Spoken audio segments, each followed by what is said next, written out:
Yun na, magandang umaga ulit mga kapatid. Welcome back po muli sa aking channel. Update ko dito sa trabaho namin. Nakapusan na itong second floor. Halos matatapos na itong pinaka-framing. Sisimula na yung lagay ng mga super lens. Para masukatan na ito ng yero. Mabubungan na ito. Kahit na umulan, tuloy-tuloy yung trabaho dito sa taas. Nakit na rin itong mga lublak dito. Kapag layout na dito ng mga partition para makapag-start na rin ng CHB laying dito sa second floor.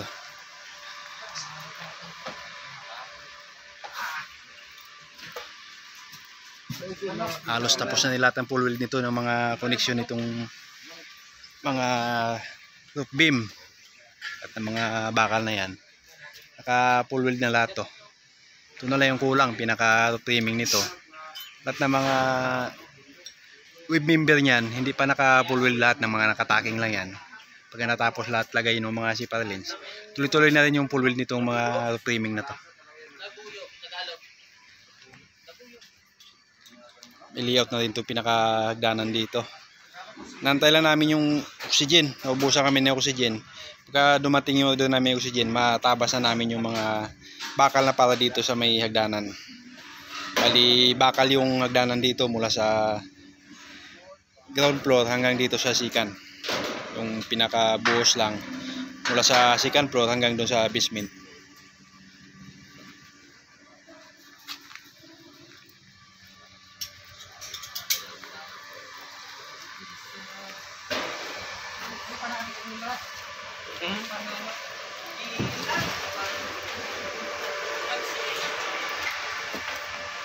May mga isasampa pang bakal dito. Tiris na to. Tsaka dito sa may pinakabubong nitong canopy. Bukod dito sa ib ceiling nito, magkakaroon pa ng bubong dito, yung pinaka-canopy dito sa pinaka-tiris sa taas.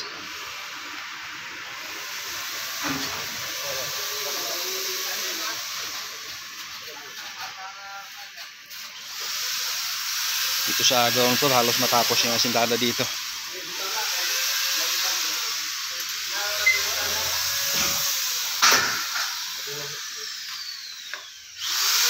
Halos sarado na lahat to. Mga katapos ng buwan na to, tutuloy-tuloy na yung trabaho dito. Pwede na makapag-plastering dito.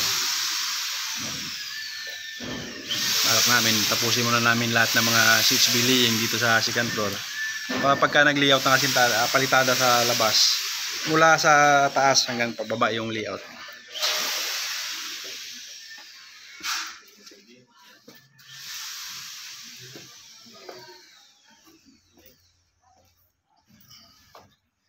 Dito sa pinaka-basement halos yung sa mga opening na lang. Mga lintel beam sa mga opening ng bintana at saka sa pintuan.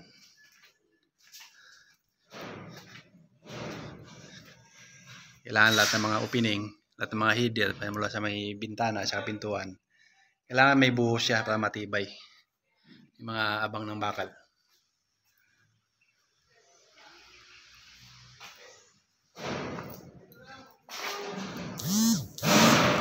Ito pinakaabang dati ng elevator.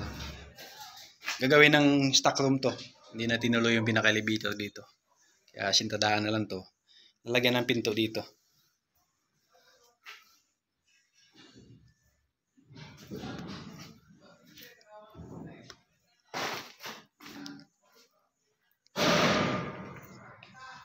Mga abang na rin to electrical dito lahat sa may basement.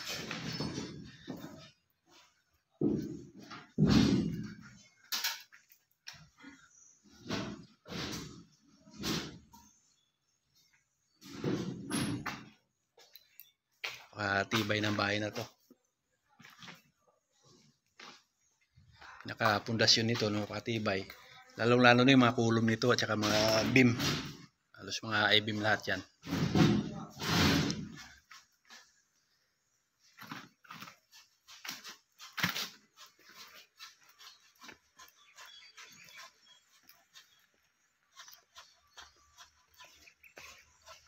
Napa-layout na rin dito yung pinaka perimeter fence na kaya na to.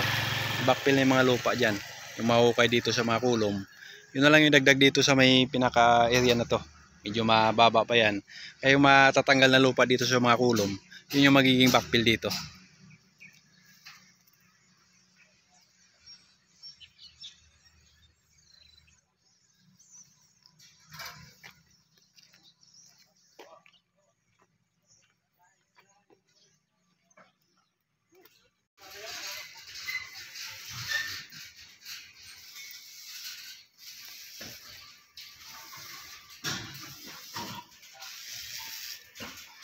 Ilipat yung bakal dito. Tinanggal na yun sa luti na yun. Tapos na yung kontrata dun. Iniram lang namin ng 6 months dito yung luti na to. Yung nagiging lutuan dito sa area na to. Pinatanggal na. Punta dito yung admin. Kinukuha na daw yung may-ari yung lupa. Kaya pina-clearing ko na dito. Halos tanggal na lahat. Lahat ng mga plywood na to. Papatapon na lang to. Yung mga kahoy kaya pa itong gamitin pagka nagbakod. Magagamit pa to. Halos clearing na. Lagi pupunta dito yung admin. Kailangan na doon ma-clearing to. Kaya pina-full blast ko muna yung mga tao dito. Malinis na lahat ng mga dumi dito. Ito na yung pinaka-bakod ulit. So pinaka-amuhon. Balik na to. Sasarado na lahat to. Para wala nang magtatambay dito sa area na to. Malinis na to.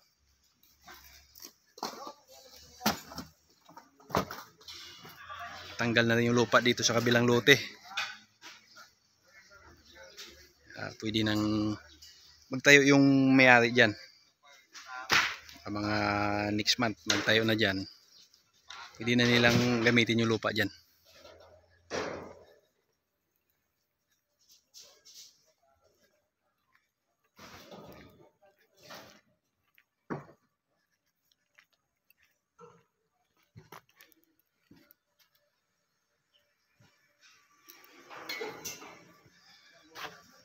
Balak namin yung pinaka-canopy dito. Maliliit na lamang yung I-beam niya gamitin dyan. Hindi na kami uupa ng boom truck. Medyo may kamahalan din. Kaya ng mano-mano. Medyo marami naman tao. Pagka kailangan ng isampa, pupulbas yung tao dito. Sasampa yung pinaka-canopy dyan.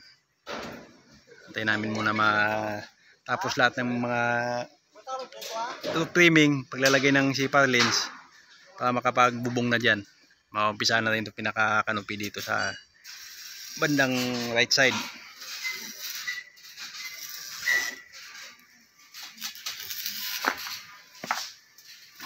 Laki na ng papaya, napakinabangan na.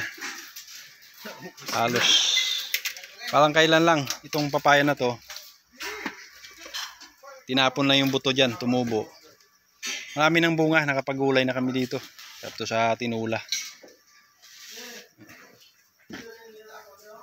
Libre papaya na. Meron silang binalot, baka painugin yan. Halos nakarami na ng kuha dito si Tano. Anong recipe ngayon, Tano? Sinigang. Sinigang, sarap po. Sinigang na karne ng baboy. Tapos may sitaw, walang kangkong, pitsay. Kangkong talaga sana yung sahog nito.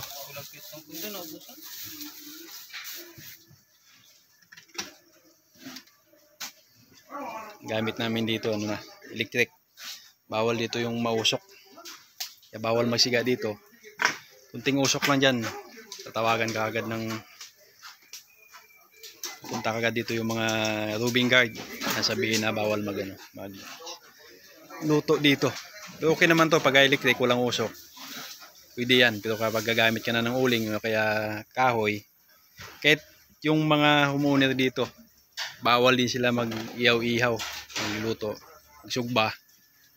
Bawal din. Kailangan mayroon kang exhaust.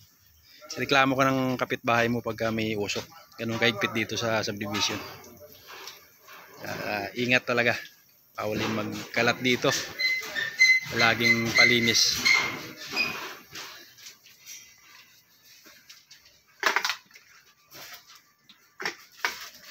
Itong area na to magkakaroon ng hagdanan dito. Bakal na yung hagdanan dito. Bakit dito sa pinaka-terrace. Ito sa may likod, mayroon din. May hagdanan din dito. Pakyat naman dito sa pinakalikod. Mayroon ng dirty kitchen dito sa likod. Napakaraming hagdanan. Bali doon sa may harapan. May hagdanan din doon. May dalawang hagdanan din doon. Papunta dito sa may pinaka right side. Tsaka punta doon sa may likod, sa may left side naman.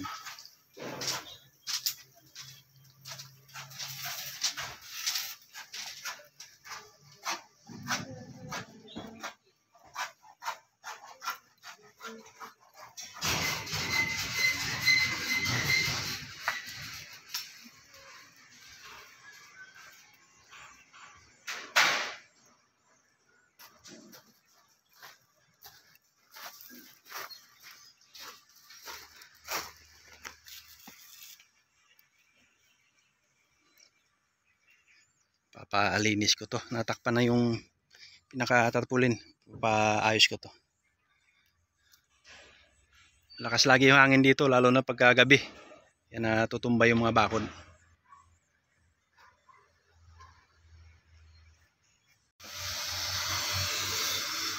Ano, walang linis si Snipey. Laging naulan dito. Umagat hapon naulan. Yan, nakapagod lagi maglinis. Mamayang hapon bago umuwi, malinis muna to. Palit ako kahapon ng pinaka bracket nitong top box. Naputol yung bracket na aluminum. Yung pinalit ko, bakal na to, heavy duty na to. Sabi ng binilang ko, lifetime warranty daw to. Matibay to, pinaka bakal. Delikado pag aloy. Kailangan yung top box mo laging walang laman. Pagka mabigat ng laman, pag aloy yung pinaka bracket mo, may tendency na maputol. Delikado, makakaroon pa ng aksidente sa daanan. Buti nung nalubak ako, hindi naman nahulog, putol lang. May kapit pa siya, kaya dandan akong pumunta sa shop, naganap ako. Nakakuha ko nito ng bakal, medyo mahirap hanapin to. Marami ito sa online. So pagka biglaan, medyo mahirapan. Kaya inikot ko lahat ng shop. Hindi may nakita akong bracket. Tibay ito, bakal.